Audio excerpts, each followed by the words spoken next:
All right, Alexander, let's answer the questions from the live stream we had with Glenn Diesen. And let's begin with not a banned account. How unpatriotic are striking U.S. railway workers? Striking US railway workers. I don't think they're unpatriotic at all. Or UK, is it UK or US railway workers? What did I say, UK or US? I thought it was US. US. I thought it was. The reason is we have lots of striking railway workers in Britain as well. It's now strikes on the British railway system are becoming extremely common. I don't think these people are unpatriotic. I think they're simply people who are facing extreme pressures because of the general rise in living costs, and that's causing people to go on strike. And it's what always happens in times of high inflation. I remember it from the 1970s, and it's happening again now.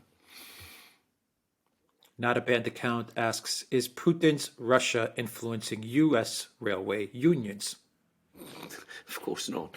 I mean, that's an absurd idea. I mean, how would Putin's Russia be able to influence American railway workers? I mean, we can. Well, why not? But but how would they do it? I mean, it's the hand of Moscow. I mean, it's Putin. I mean, well, he's obviously in control of everything. But I mean, I don't. Well, let's be serious about it. I mean, there are plenty of good domestic economic reasons why people would go on strike at this time. I mean, saying that this is true, that this is Putin's hand, it reminds me, I have to say, of what Justin Trudeau was going around saying about the truckers at the start of this year. It's absurd misdirection, and I don't think we should go down that road. You laugh, but they're already. Oh no, I know. I mean, it's very effective. Elon Musk and Twitter. No. They're blaming Putin for Elon Musk and Twitter. So well, absolutely. I mean, the creator of Tesla, the man of the electric car, who was going to free us of fossil fuels and the dependence on the evil Putin. I remember reading article after article about that in the British media. Turns out he's an agent of Putin's after all. Who would have guessed it? Well played, Putin. Well played. I know. No. He's the master of 12-dimensional chess. Not a banned account asks, will Trump be arrested soon so the nation can heal? Well, he might very well be arrested, but it's not going to heal the nation. It's going to provoke massive divisions. Not banned account. I think, if I may say, you're asking lots of very mischievous questions, and I think you're being deliberately provocative. And maybe you're doing it with a good cause, because, of course, asking questions like this does set out and does give us an opportunity to set out our views. But I think arresting Donald Trump, I'm going to say straightforwardly, I think that would be a terrible thing to do. As I said, so far, there's been nothing that remotely resembles any kind of case against him. I come back to what we have been saying on the Duran for many, many years. This is the most investigated person who has ever held office, presidential office, in the whole history of the United States. He's been the subject of more investigations than any other person I can remember, and I don't just mean my personal memory, but history. So there is no basis for investigations. It's been accepted many, many times. Nothing has ever been found against him. If he is arrested, much of the country will see it as a political act, and as such, all it will do is deepen partisan divide in the United States. It would be a catastrophic thing to do. I'm sorry to say, I think the Merrick Garland Justice Department might actually do it. Peace Jen, thank you for their super chat. Ernest Gibson, thank you for your super chat. Mark Hughes, thank you for your super chat. And Not a Banned Account asks, how much would a Trump return embolden Putin? I don't think it would. I think we answered this. I think we answered that one. Yeah, I think we did actually. I think we did. Yes. I think we said it wouldn't. It would embolden him. No. How much would a Trump return embolden Putin? Dominique says, great. Thanks for your outstanding analysis. I follow every day. In Porque la Gretz, Jade Romilly highlights the tendency of the Greek spirit to seek the universal. I see it as if by chance both of you Greeks, you follow the same approach. Thucydides would be proud of you. Thank you very I much for think that. you Dominic, you mentioned this actually in. read that during the live I stream. think you did during the live stream. It was a very. I'm glad you've done it again because, to be honest, it was one of the nicest things that anybody has ever written about us. I think. Well, thank you very much. Dante's Inferno, thank you for that super sticker. Mark Hughes says, please remember on this day, the wholesale slaughter of the Ethiopian church in Axum 2 years ago, a crime of millennial proportion. Who commanded that action and which man in particular instigated it? Well, I don't have the answers to those questions, but I agree it was a terrible thing. Paulie says, in 2013, Bill Gates and Jeffrey E. flew to Norway and had a video call with Brussels to discuss the shots. Yeah, well, I mean, we've discussed this many, many times. I mean, the influence Bill Gates has over these matters is just extraordinary. And what is the basis for it? None other than the fact that he's an immensely rich man and a very powerful and very well-connected man. Because this isn't his area of expertise, and yet he shapes policy in this precise area. And of course, he does so, let's be straightforward about it, in his own interest.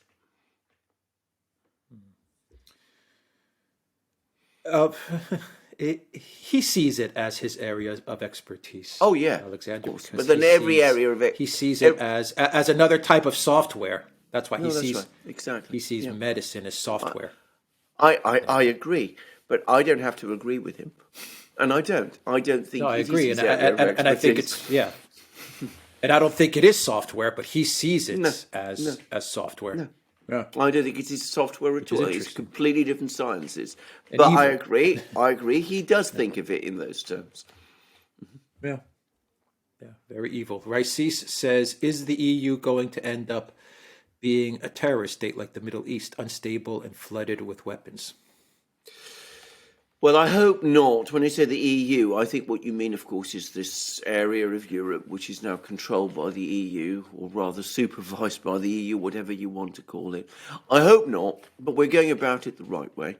We're having people pouring into Europe, many of them with very, very radical opinions.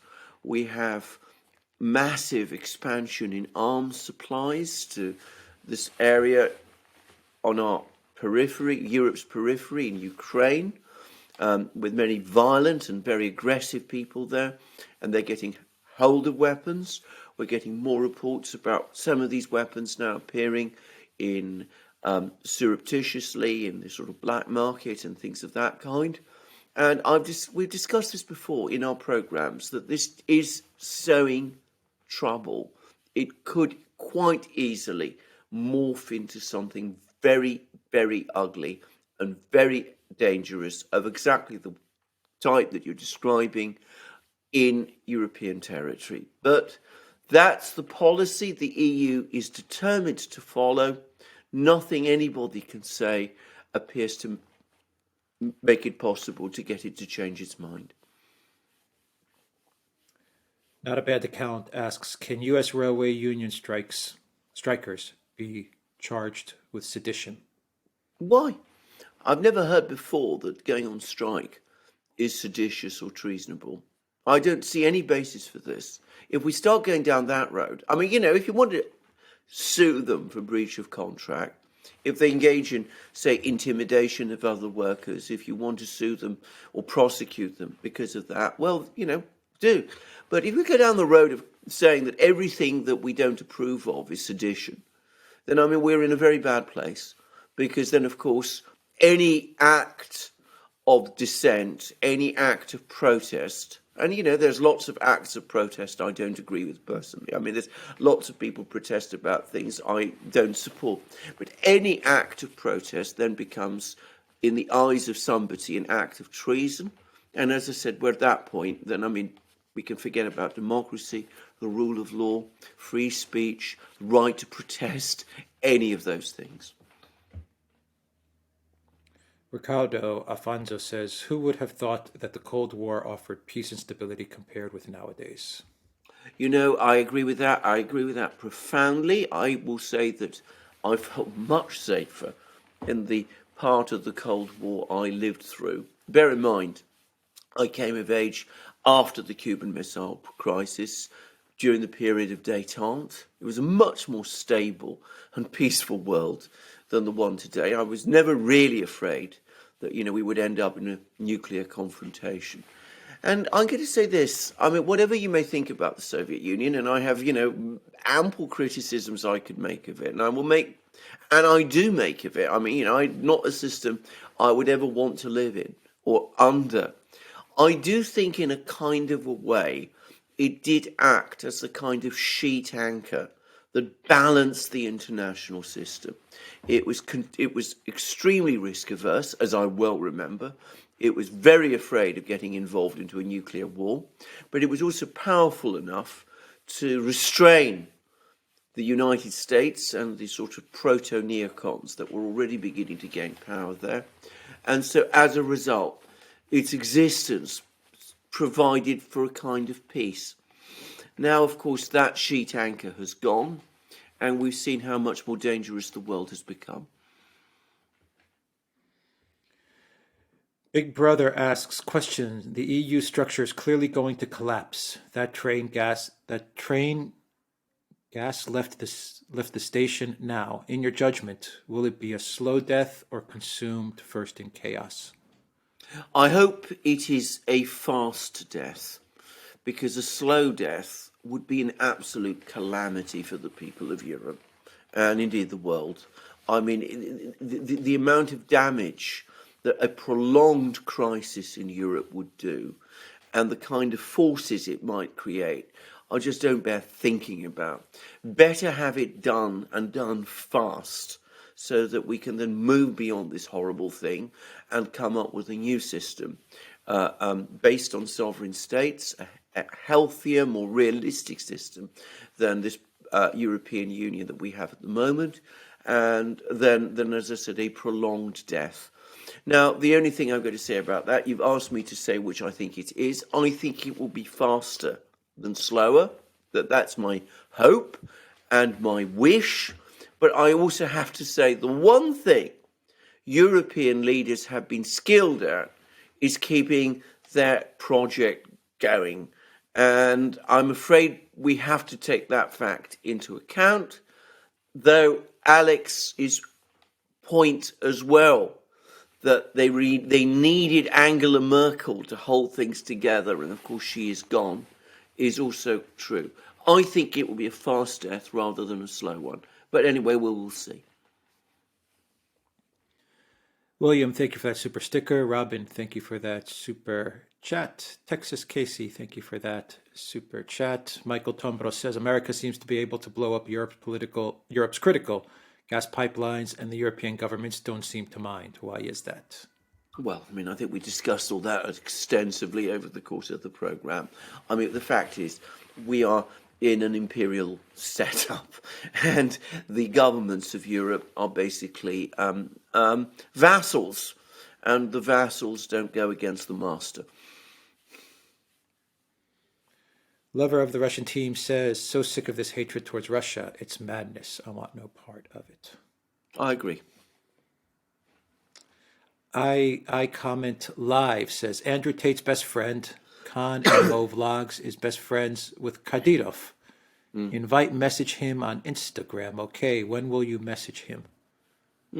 Well, I don't know that. Well, Kadyrov? Possibly. Kadyrov, well, I mean, him appearing on our programme would be quite a thing. I don't have to say I think the chances of it happening are not huge, but, well, we can try. We can try, but... I mean, don't expect it. Don't expect a very long shot, I think. Ricardo Alfonso says, the bloc solidarity sounds a lot like being in a cult. I wonder what flavor Kool-Aid they'll serve. I agree with that, and I think we all agreed with that. I mean, Glenn as well, in a way.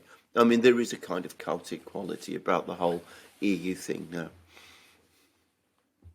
Katya Andrews, thank you for that super sticker. Mr. Wonderful says, I long for the days when most Western politicians just wanted to line their pockets. Now they are hell-bent on establishing dystopian nightmares.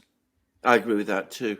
better cynical, corrupt realists than cynical, corrupt ideologues. I mean, if I had to have a choice, I mean, obviously I'd rather not have either, but if I have to have a choice between the two, the realists are always better than the ideologues.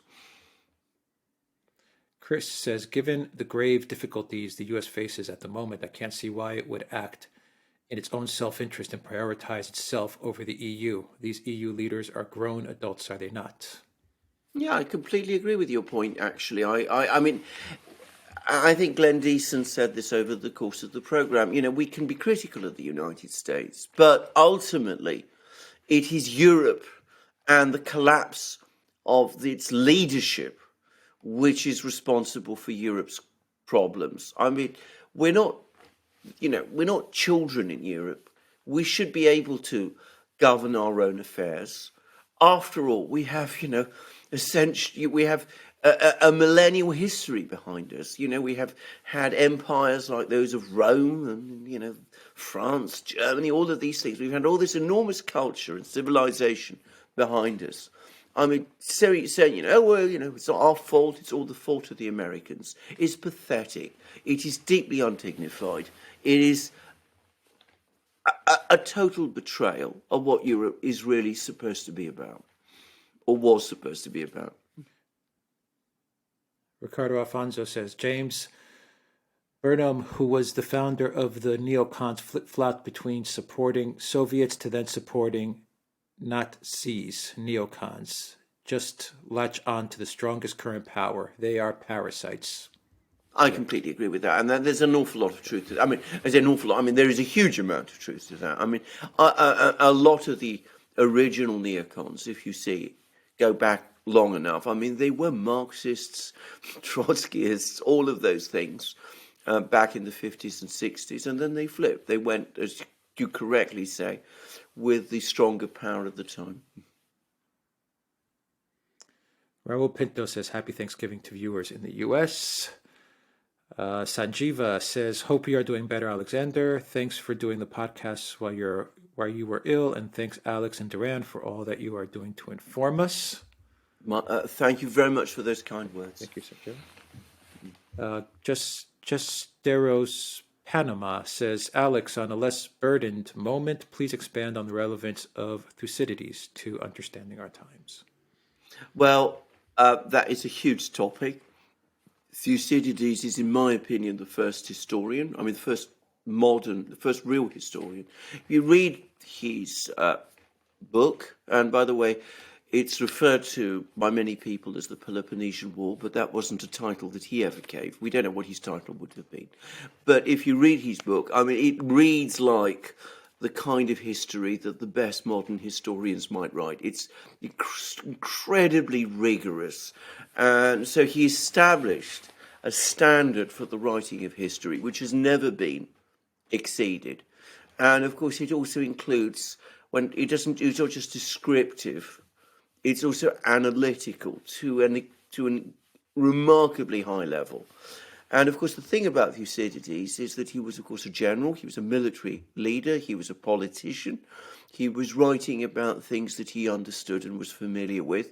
And he knew many of the people that he saw. So he is the true father of history, and he is the true father of international relations theory. And in my opinion, on the last point, he remains the best. I mean, he understood the kind of motivations that drive states. He also understood the importance of realism in foreign policy. And I mean, I can't say more. Read him. Sanjeva says, what do you think about the AP reporter who jumped the gun and reported about a Russian missile got fired? Somebody in the West wants to diffuse the tensions, it appears. There's been a very interesting piece about this in Zero Hedge, which basically says this particular reporter was a patsy, that he did speak to the senior intelligence official. He did tell everybody this has only come from one person. Should we publish it? Shouldn't we publish it? And the decision was taken by the editorial board to publish it. And then when it all turned out that it was wrong, well, they basically fired him and he became a kind of scapegoat. So I'm not defending the quality of this person's reporting. All I am saying is that he does look very much like a pawn in a bigger game. The real person, the real individual whose identity we need to know, and who provided this deep misdirection, was this senior intelligence official. Remember, a senior American intelligence official used AP to circulate lies. And we have no idea who this person is, and there's no evidence that any step has been taken against him or her. From Rick Ochet, would love it if you could interview Neil Oliver. Yeah. Margarita Dubrovina, thank you for that super sticker. T-Tom, my prediction is very dark, maybe. Regardless of progress in Ukraine for the next 5 or 6 months, I predict that latest in April 2023, some other countries will get directly involved. I have to say that is a real fear. I mean, I'm not predicting it because, of course, that's the kind of thing one can't predict. And by the way, if we're talking about Poland, which is the country everybody talks about, Poland is already heavily involved. And I understand that there is now a gradually growing crisis in Poland because of the number of casualties that have been suffered by Poland. Poland has been sending lots of its people into Ukraine. More of them are dying. I've seen figure of up to 1,500 people killed already. And, this is for a country that isn't formally involved. So, yes, I mean, that is a real prospect. That's a real danger. And I'm going to say something else. I think that if, as I firmly believe, we see over the next few months a real crisis in the conflict in Ukraine, if Ukraine really is starting to fail and lose, then I'm afraid the voices that will demand intervention in the West are going to become extremely loud indeed. And the danger that they might push Western countries into some kind of overt intervention are very real. Nicholas Burr, in U.S. foreign policy, Kissinger encouraged the growing European economic cooperative used by the USA as their satellite control in Europe, economic and military. Absolutely true, but it goes beyond Kissinger, by the way. I mean, it goes all the way back to the 50s. The US is always keen on this whole European project. I mean, I can remember a time, by the way, in the 1990s when all kinds of people pretending that it was going to be set up as a rival to the US.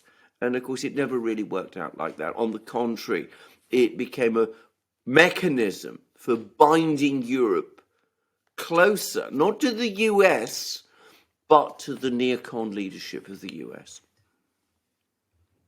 Chris says, when I listen to some EU leaders speak, it quickly becomes clear that they indeed do have a parallel version of neocons. They seem to believe they're entitled to their position in the modern world order. Absolutely. I should say I have received recently a private email from somebody who worked in the EU, which, by the way, my brother also did for a time, in the EU Commission. And this person corroborated exactly what you said, as, by the way, has my brother in the past, that there is a real sort of messianic belief amongst these people that, the EU is the face of the future, that is the future that must be. I say must be because that's what they actually believe, and that they're prepared to go to any kind of length to compel us all to abide by it. And that its moral purity is something that is not open to challenge or dispute, whatever it does. Jonathan Starr says, I still don't understand why most of the European leaders are brain dead, including Poison Sunak. The conspiracy of ignorance is staggering and oh so unfortunate. Don't call him brain dead. I mean, I think he knows exactly what he's doing.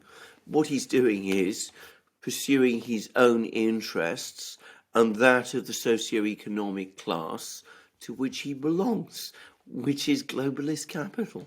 So, I mean, there are some of them who operate, who are generally crazy. Ursula, who is described so well in so many videos by Alex. I mean, I think she is slightly deranged. Not slightly, I think she's very deranged, actually, and has a very sort of fanatical outlook. Stoltenberg, another person like that. But there are others who know exactly what they're doing and why they're doing it. And I think Sunak is a good example of this. Sanjeva says, the problem with modern Western leaders is that they feel that the highest office prime minister are mid-career positions. 50 years ago, high office was the pinnacle and hence worked for country, not for career advancement. So I think that's very true. By the way, I think we talked about that over the course of the program. But I think that is a very, very good and strong point. iComment Live says, Alex, I have hair loss and I take minoxidil and finasteride, and I use Topic's hair fiber. How do you manage such good hair at your age, bro? Is it a hair system? It's a troll. All I can say is, thank you. What I can say is, I wish I had live. Yeah, I might be looking at some of your hair products. Is all I can say, because I don't have the same issues. Mr. Wonderful says the EU is intimidated by Putin's intellect and vision. They long for a Russia they can manipulate. Putin will never allow this. Absolutely correct. That is entirely true. It is well known, by the way, not just Putin, but I mean, they're intimidated by Lavrov as well. I mean, it's well known in foreign policy circles that surviving a meeting with Lavrov is the biggest challenge for a diplomat. And EU diplomats are terrified of him, and they're also terrified of their meetings with Putin. I mean, they understand. They know how extraordinarily well briefed he is, how he's able to respond to every point that they make, how he's able to eviscerate them, in effect, in discussions. And you're absolutely right. They are intimidated by Putin, and that makes them very, very angry. I should say, I remember one instance when, as I said, they came along and they started talking to him, as a whole EU gaggle of them, about the way the Russian police dealt with some protesters in Moscow, and he said, well, let's talk about what happened in Hamburg, where there were much bigger protests and the riot police were disclosed, and he had all the facts at his fingertips, and apparently they all left the meeting absolutely white with anger. From Eurogabor, not all EU companies are leaving the continent. Many relocate to Hungary, where political stability, cheap labor, and energy available for them to run, and they are closer to home as well. So we answered absolutely. We answered that one, yeah. Yeah. From Herding Cats, how can this be anything other than a controlled demolition of current reality by the West in order to institute a new terrifying system? I think we discussed that too, actually. I mean, I think I gave a fairly long answer to that one, yeah. Yeah. Rabbits for Yang says, Alex, check your Patreon. I have sent several messages, no answers. Need to show you guys something that could save Europe and much more. Charles do. Okay, right. Okay, yeah. I check all the time, but I'll check it again for sure. Peter Sugletis says, gents, no doubt you remember well how deflating the Tsipras capitulation, rejection of the overwhelming Ohi vote was in 2015. Is there any alternative than Europeans getting out again on the streets? My relatives in Athens seem numb to anything these days. I think we answered this one as well. We did answer that one again extensively, I think. Yeah. Sparky says, Western people need to recapture control of their individual countries' elections. Mm-hmm. Absolutely. I mean, that is an indispensable thing. If we don't do that, then nothing will succeed. I mean, it's taking back control, to use that famous slogan that became so popular in Britain in 2016 during the Brexit referendum. We've got to take back control. If we don't take control, then, the other side will always win. Paul, thank you for that super chat. Sammy Luati says, I personally put an end date of the EU June 2024. Do you think it could survive more than 2 winters? Actually, we answered that as well. Well, I think Glenn answered that very well, actually. Glenn answered that, Yeah. yeah. Ricardo Alfonso says, the missile strike was an ad hoc false flag. The Ukrainians left the U.S. out of the loop and tried to lead them by the nose into a war, wag the dog. I think there's a lot of truth to that, but do bear in mind what we discussed earlier over this course of this program, which is that some senior intelligence officer in the United States does seem to have been party to this thing, because this person, whoever he or she was briefing AP that it was a Russian missile. So someone in the United States was involved. We don't know exactly what that person was up to, whether they were perhaps ill-informed, that maybe they'd been told a fairy tale by the Ukrainians, but whatever. You can't just say it was only the Ukrainians. Other people were party to it too. Sparky says, U.S. exploited its righteous reputation, the good guys, to dupe European leaders. Too bad. The reputation squandered, as it took a long time to build. I agree with that too. Chris says, Glenn, is Norwegian opinion of U.S. negative or positive? Actually, Glenn answered that during the live. John Flanders says, please get Vijay Prashad on to talk about China and the Eurasian integration that he says is inevitable. The U.S. wants to stop it. They can't, he says. Prashad is a colossal figure, and not, I think, the easiest of persons to try and get hold of. But, it's certainly somebody we might want to go. I'm going to make as I understand it, and I have to say this, I think he's very particular as to where he, propounds his views. And I think it might be difficult to persuade him to come on our show. But, we can try. Ricardo Alfonso says, U.S. is about to adopt two problem children, Ukraine and the EU. It will be an economic black hole for them. I think we answered that one too. Yeah, we answered that one. Summer of 1970 says, will Iran or Persia really work with the House of Saud if it joins BRICS? Well, I think we answered that one also. I mean, it's going to be an interesting combination. But first of all, we'll see how it all shapes out. We'll see what happens between Iran and Saudi Arabia. The situation seems to be getting a little more tense again. But, we'll just have to see. I think ultimately, and I think Glenn was talking about this, the whole thing about BRICS, the whole thing about the SCO, is that they don't require the members of these organizations to agree with each other on everything. There's much more flexibility than this rigid bloc discipline we see in Europe, which is imposed by the EU leadership and by the US. iComment Live says, Alex, can you pass your fingers through your hair, bro? Raphael Lingode says, one thing Russia is 100% sure, USA doesn't want to and can't fight them. This is why Putin calls her in his speech intimidator, noisemaker. Well, I think we did answer that one, yeah. Yeah.